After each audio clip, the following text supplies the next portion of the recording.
My name is Kristin Zika, and I am the Grants Chair for Impact Central Illinois, and I want to thank you all very much for coming out on this very brisk evening tonight to learn about the GRC committees, to get trained.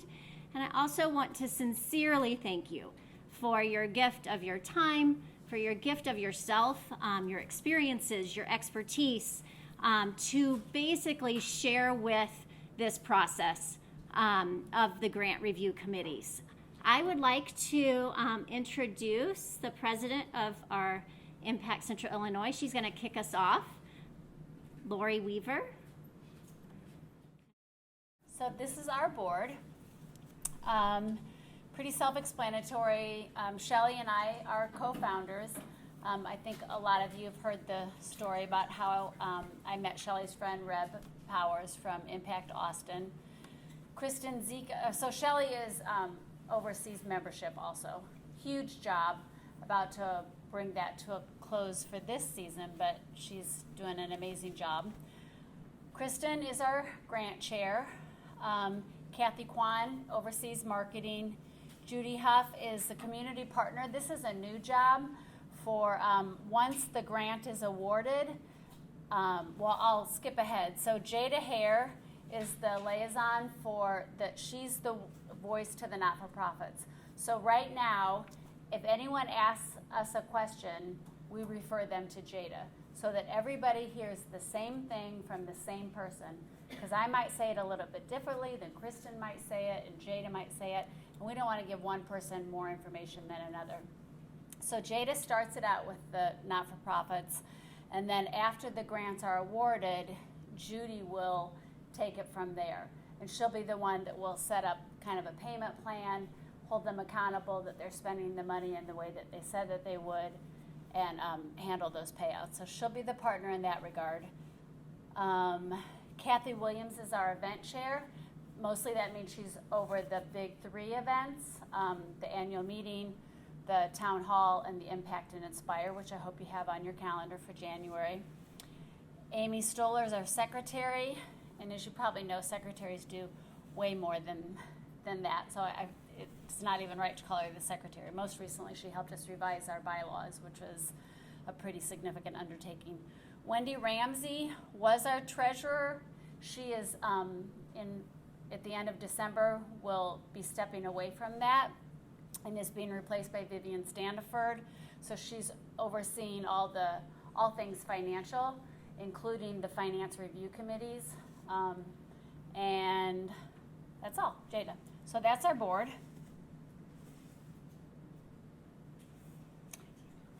Oh, that's a lot of women. This slide just represents collective giving. And I'm sure you guys have felt this way before. My husband and I, we feel like we've done a fair amount in the community and giving to different not-for-profits and being supportive. There's no way that I could write over $200,000 worth of checks every year without all of you and all of the other women that are part of Impact. And so I just think it's been really fun, and I hope that you feel the same, that when we give that check, I'm giving it, you're giving it, you're giving it, you're giving it. It wouldn't happen without all of us together. So thank you for that. I also want to introduce to you some other leaders in Impact Central Illinois, and these are the women that you will definitely get to know over the next few months. It's not year. You haven't signed up for years. I'm not joking when I say you guys are all in for an incredible treat. These four leaders, our GRC chairs, are really amazing, intelligent, compassionate women, and I am honored to get to present them and to get to work with them. Stacy Del Vecchio is in the back, and you'll get to meet her. She's our Family and Social Services chair. So when you checked in, we should have told you what committee you were on. If you didn't hear that because we had some hiccups in finding names, we will do a breakout session at the end of tonight where you will actually go and meet your committee chair. And so if you didn't get an assignment to your committee, just come find me right after and we'll get that taken care of. So Stacy is going to be in charge of Family and Social Services. Paula Hinton is our Education Chair, in charge of our education nonprofits that are applying with the LOI and application. Dawn Zink is in charge of Inspire. She's in the back there waving. So, and then Yvonne Greer is our Health and Well-Being. So again, you are all in for an amazing treat. All of our GRC chairs have served at least 1 year on a GRC, and some have been on a GRC or going into their 3rd year. So they will help lead the process as we go through the next few months. Oh, going back, sorry. I'm also sharing the presentation this evening with them. So Stacy will be talking about your transparency and values of collective giving, the idea of collective giving. Paula will be talking process overview. Dawn will be talking about the selection and ranking process. And Yvonne is going to wrap it all up with action items. So at a high level, I'm going to go through this kind of fast, but I want you all to understand the grant guidelines. All of these details, though, are available on our website, and they are available for not-for-profits to read under Apply for a Grant. You can also read them. So if you want to read the fine print under anything, please feel free to do so. And if you have any questions, please feel free to reach out to me directly. But we have 2 different kinds of grants. We have our impact grant, which is at least $100,000. We're hoping to give 2 of those this year. And we have an Inspire grant. The Inspire grant is a smaller grant targeted to smaller not-for-profits. That is going to be in about $20,000. Those final amounts, we are waiting to announce those until after the membership recruiting season is done on the 31st of December. The big difference, both of those grants are given to 501c3s. And they must have had tax-exempt status for 3 full years. We are not funding a startup or a seed kind of grant. We are looking for a nonprofit that has been around for 3 full years and can give us their tax returns for 3 full years. The big difference between the Impact Grant and the Inspire Grant is the size of the organization we target. And that is that second row there. I think I have right there. For Impact, if gross receipts last year are equal to or greater than $250,000, they are eligible to apply for the Impact, the larger of the 2 grants. If it's less than $250,000 gross receipts, then they are eligible to apply for the Inspire. We have actually closed the LOI application process right now. And I'm excited to say that we have had a record number of both Impact and Inspire applicants. We won't know that final number until after our financial review committee actually gets a chance to review the financial integrity of those organizations to give a final number, but we're really optimistic that both Impact and Inspire have seen a record number of applications come in. The not-for-profit needs to perform services or serve Peoria, Tazewell, or Woodford counties. They have to be able to use the full amount of our grant within 24 months, and they choose a focus area. Those are our different grant review committees that you will be breaking out into. Education, health and well-being, and family and social services. Now, you will notice that our Inspire grant, because this is a new grant and we weren't sure what to expect, our Inspire Grant Review Committee will be reviewing all 3 focus areas. So they will be reviewing all of the grants that are coming in for the Inspire. And then the final thing is that we look for, is the project necessary? Is it achievable? Is it sustainable? And is the organization capable of performing what they say they want to do? What we do not fund, again, the fine print is in those grant guidelines online if you want to read that, but on a high level, debt reduction endowments, bridge funding, operational deficits. We do not do political lobbying or legislative activities. We don't do fundraising events. We do not fund private foundations or advertising. This next one is we do not fund fraternal, sectarian, or religious organizations, and this is where the grant is intended to benefit its members or adherents or for inherently religious activities. Please note that we do have faith-based not-for-profits apply, and even we have a grant recipient, but that project is not for inherently religious activities, okay? And then the final thing is that if that not-for-profit has any legal expenses, this grant would not pay their legal expenses.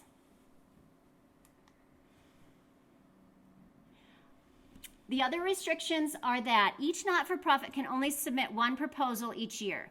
So if they were to come in a collaboration with another not-for-profit, they could not submit two. They must choose and only submit one proposal. And then once a winner receives an Impact Central Illinois grant, they cannot reapply for 2 full years. And that's the 2 years in which we ask for the funds from that grant to be used within that timeline. And then finally, collaborations need to identify a lead organization. That lead organization is who submits their financials and who's willing to take the financial integrity, like say, these are the financials that we're putting forward for this grant, and they need to take a strong leadership role in that project. We have 3 different focus areas as well, and those are education. Education is to further the ability to educate or improve education.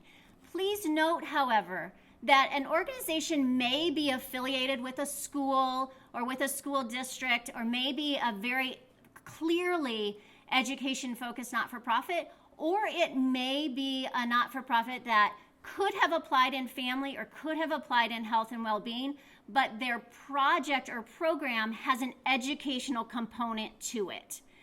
The focus areas are not assigned by Impact Central Illinois.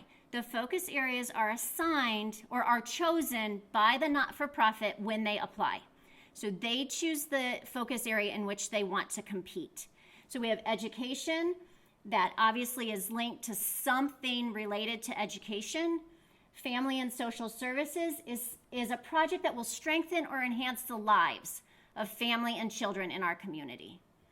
And then health and well-being is a project that impacts the mental or physical health of people in our community. It can be either of those. And so those are our focus areas. And as you can see, the impact when you guys are in your grant review committees, we have an impact education focus area, an impact family and social services focus area, and an impact health and well-being. And then our 4th committee is our Inspire, where we have Dawn leading the charge to do actually all 3 focus areas of those smaller not-for-profits. Okay? All right, and with that, I really am looking forward to introducing Stacy Del Vecchio. She is going to talk to you about transparency and values and kind of the core of what does collective giving and how does collective giving work. Good to have all of you here. A nice full house. So first of all, conflict of interest. This is just transparency. And when our not-for-profits have submitted their applications, they've listed who's on their board. And then likewise, you've shared where really it's if you're on a board of one of these organizations. And Kristin says we've gone through that to be sure there's no conflict. But just if something comes up, you know, you have your first meeting and you see one of these grants and you're like, oh my gosh, you know, that's my husband or something, and I didn't know they applied, just let us know. We'll take care of it. It's just the whole point is to please be transparent and look for that. And then Kristin had talked earlier about the one contact for not-for-profits, so we shouldn't be going back and forth with them. That all of that will go through JADA. And then we're looking for these transformative projects, which is loosely defined by us, but we do those for the judging criteria that Kristin talked about. So confidentiality, so the information that's provided from these not-for-profits is not something that you're going to find on their website, or it's not open. So please, you keep it within your group. You don't go sharing it with others. It's for our benefit on these grant review committees to see what needs to be done. So it's not for public information, and just remember that, because sometimes some of it will certainly be public, and it's easy to get kind of caught up and forget that you're being given other information as well. And so under no circumstances, don't share that beyond the people that are in your grant review committee, or like Kristin or the board or something. So just as far as becoming a grant reviewer, the first item on there is just recognizing bias. And in the news, there's a lot about unconscious bias and stuff like that. But this is about conscious bias, and a couple of them that I think are really important for us to be aware of. So this is awareness as we're talking in our groups to share if you feel you have a bias. So the one that I really, so confirmation bias. So I'm an engineer. I love anything that has to do with science and engineering. And I just need to be sure that I don't naturally say like, oh, anything that has to do with science, I'm going to support. So that's like I'm confirming my own belief, and I'll share that with my group. Like I have a bias towards STEM related activities. So just, keep me in check. And anchoring bias is one that I really wanted to share with this group, because I think I've heard this more than anything. Anchoring bias is where you think you know that organization. So let's say St. Francis. St. Francis has a lot of money. They've got a lot of money coming in. They don't need our grant. And then you just kind of almost write them off in your head before you even get there. Or Girl Scouts. Girl Scouts has lots of money. Why do they need our money? These other people probably need it more. I know everything there is to know about Girl Scouts, because I used to be a troop leader 10 years ago, and I was one when I was little. So you start to kind of like tune them out because you think you know what's there. But remember, we're getting information that's confidential information that you probably don't know everything that's in there. So please keep an open mind. And it's okay to share that with your fellow reviewers. Say, I think I know everything. Please help me understand why this is a really good or really bad thing. And then really just the attribution bias is more about, finding reasons why you think that should fit something that you really like. Like, oh, I know the executive director of that organization, and I think they're really great. And so you're kind of trying to find something that fits. The optimism, pessimism is just, like I'm an optimist, kind of the Pollyanna, the word's always great. And so, just I have to watch out that some of these reviews might not, there's potential pitfalls. And so for someone like me, you have to watch that. I just don't say, yeah, everything will be great. So this is great. And then just the educating yourself about your community, about our community. I've been in Peoria for over 30 years, and I worked at Caterpillar for 30 years, and I know lots to know about Caterpillar, and I know lots about engineering and science in the community, but I've learned so much about what there is going on in the community. So it's been a great thing you aren't reading grant reviews just to learn about the community, but it's this great little side benefit that you get from them. And then respect people, respect the information, like we've said. We've said that a lot because it's really, really important. Keep an open mind. I know last year when I was doing this, people will challenge each other, and I always think that you can say anything as long as you say it in a respectful way. So just don't leave the meetings feeling like you wish you should have asked a question. And then the whole thing, we have this on a lot of slides about do not contact the not-for-profit, because that's Jada's job. So we just really want you to remember that. And then there is a financial review committee. I think some of you in the room are on that will be looking at all the financials before we get to the point of reviewing it in the grant review. So they'll make sure that they're in the right grant, and they've got the integrity that we need for that. So somebody else is doing that, and then we get the information. Okay. And now Paula is going to come up and talk about kind of the timeline and the process. So do you want? First of all, I feel like a weather person. Like the wind is coming from the west. Okay, so timeline of everything. So first and foremost, the timeline of everything that we've got is these big chunks of time. So it is, it might seem overwhelming at first when you see it on paper, which what that means is we take a lot of time and effort into it. So this is a very thorough process. But if you break it down, right now, this is the period that we are in with the financial review. So the good news is the people that are in the financial review are doing a lot of work for us that once they pass go, then it comes to us to be able to take a look at it from the GRC, which is the Grant Review Committee, which is basically whatever committee that you're going to be on. and it's going to be the selection process. So what that means is between January 10th and the 14th, which we have the calendars all laid out, that basically we're going to be able to meet together as a group, and we are going to select 4 to 6 projects. So however many projects that we have, we will go ahead and just basically start narrowing them down. So that will then proceed to the application stage, which then basically is March 7th through the 11th, that once we go ahead and invite them back saying, okay, we would like to learn more about you, they'll go ahead and answer more questions in their application. So this is more of a high level that they're going to be sharing with us. Once they get to this part, we're going to go ahead and narrow down on some more information that we would like to know. We will go ahead and repeat an additional meeting to then discuss more about whatever those projects are. So we're going to go from 4 to 6 projects, and we're going to select it down to 3 projects that we will have at that point in time. Once we select those 3, we are then going to go ahead and tell them we would like to learn more, and we are going to go ahead and come visit you. So those are the site visits, and you're basically the 3 that you selected here are the 3 that you are going to go ahead and visit.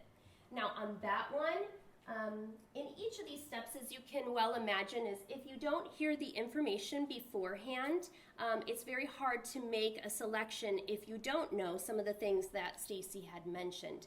So those meetings are great because what we are going to do as the people leading those groups, we're going to know all the information and help you compare apples to apples. So that way you can be able to compare, saying, okay, what is the impact on those 4 categories that we'll go into more detail that I want to be able to understand and select based on that, okay?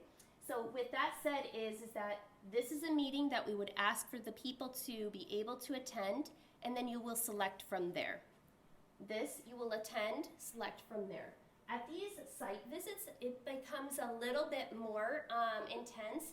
And I think that's the most exciting part of all of it, because when you go and you get to visit these projects and have them tell you, they're bringing it to life in person to you as to what they are looking to be able to bring to our community.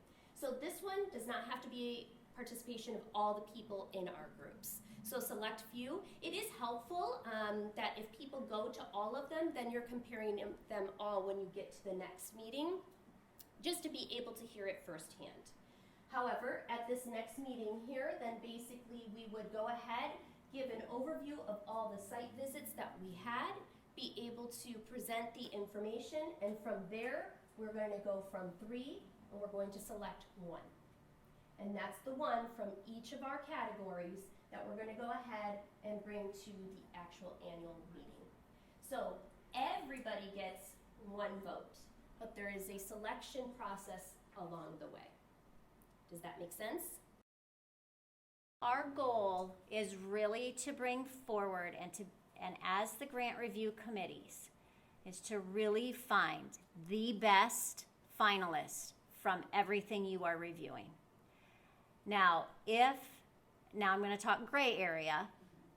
If there's a committee and you say we cannot decide between the 2, and we think both of them truly deserve to be finalists, then we have allowed some wiggle room to be able to say, okay, we're going to bring forward 2 for a particular focus area, but we would like to have everyone start out with the mentality of, my goal from this grant review committee is to find the best from this number that I've been given. I want to find the best finalist. And if all of us go forward with that as our goal, like I said, there's some gray area at the end if we need to, but that's really what our charge is as the grant review committees. So then from a perspective of where do I go and when, we'll give you what that timeline is, but basically is if for some reason you can't participate in any one part of it, doesn't mean that you can't be part of the committee. But we do have all those predetermined dates that we will go through as well for that. Okay, so any questions on this, so that timeline? Okay, so then that means all 4 of us are going to be going through this same process all at the same time. Okay, just our dates are different just based on whatever, especially the site visits as well. Okay? Okay. All right, so then where I was explaining as we were progressing through, so the letter of inquiry, or LOI, is what we also abbreviate it to. This is basically that high view. So after it goes through the finance committee, it's going to come to us, and it's going to be those 4 categories that are across the top of, is it necessary, achievable, sustainable, and capable, and what does that mean in each of them? The letter of inquiry is only going to be asking these high-level questions. So when we go ahead and pare it down and saying, okay, we get a good idea of what the program is that they want to bring to life. Now, I just want to be able to learn more. So of the same categories, this is the more detail that we are going to then be asking afterwards to it. So there again, you guys can be able to compare apples to apples across the board. If you have 4 organizations, 3 organizations, what is it going to be on the scale of necessary? You know, how do I feel it's being necessary across the board? It will help you be able to refine as to who it is that you would like to be, you know, selecting for that next process. Okay, does that make sense? Any questions? The other thing that I will focus or mention too is the part that she was saying on like education.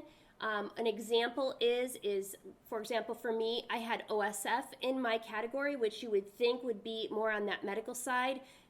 So eliminate that because we are not expecting schools in education. So there was an education component to OSF. So that's the fun part about all of it, and if anything, you get to learn about lots of things throughout the community of what we have out there. This is a great review of how we're going to run our meetings. So before the meeting, myself, Yvonne, Stacy, or Paula will give you information. Hopefully you have time to read it, and then you'll go to the meeting and we'll discuss it. So the very first meeting, I will send you, if you're on the Impact or the Inspire one, there's 3 of you guys here on my team. So I will send you a note with all of your documents and say, please read while you drink your coffee in the morning, and then tonight or later this week, we will meet to discuss. So the very first one is the one where we discuss the LOIs, and that first meeting is going to be on the 12th and or 13th. It will depend on which group you're in. So I'm hosting one, mine's on the 13th, it's on Thursday because I have piano lessons on Wednesday. So, but you'll see Health and Education is on Wednesday the 12th, and then Inspire and Family is on Thursday, the 13th. And we will take all the LOIs that we have received in your individual groups, and we will narrow them down between 4 and 6. We will reduce that number down. We're going to rank them into between 4 or 6. And the reason we do that is because we don't want these folks that work for these nonprofits to spend hours upon hours filling out an application, pouring their heart out, and telling us their story if we're not going to really choose them. So we get all their letter of intents. We meet after you guys read it. We reduce it down to 4 to 6. And then we send that back to, or probably Jada does, sends it back to those nonprofits and say, hey, guess what? Congratulations. Now you get to spend the hours and hours telling us your life story and telling what you're going to do with this grant. So then we fast forward. We give them 2 months more or less to do that. And we come into March, and you can see most of them are on Wednesday. Apparently I forgot that I had piano lessons on Wednesday. So you've got Health, Inspire, and Education are going to meet on the 9th. And then you've got Family meeting on the 8th. That's Stacy's group, the family group. So in this one, we've got our 4 to 6 LOI and applications. So we'll compare them. We'll do all the pre-work. I will send it to you, or your group leader will send it to you. You do all your pre-reading during your tea. And then we'll meet to discuss, and we're going to reduce this number, and we're going to rank them, and then the top 3 get to go on to site visits. So we're going to say, hey, the top 3, we absolutely love your idea, but we want to see it in person. And I will tell you, I went to 2 site visits, and what I thought they were trying to do with what they were actually trying to do, completely different. I had like no idea. And I read all this stuff and it was still different. So the site visits are pretty awesome.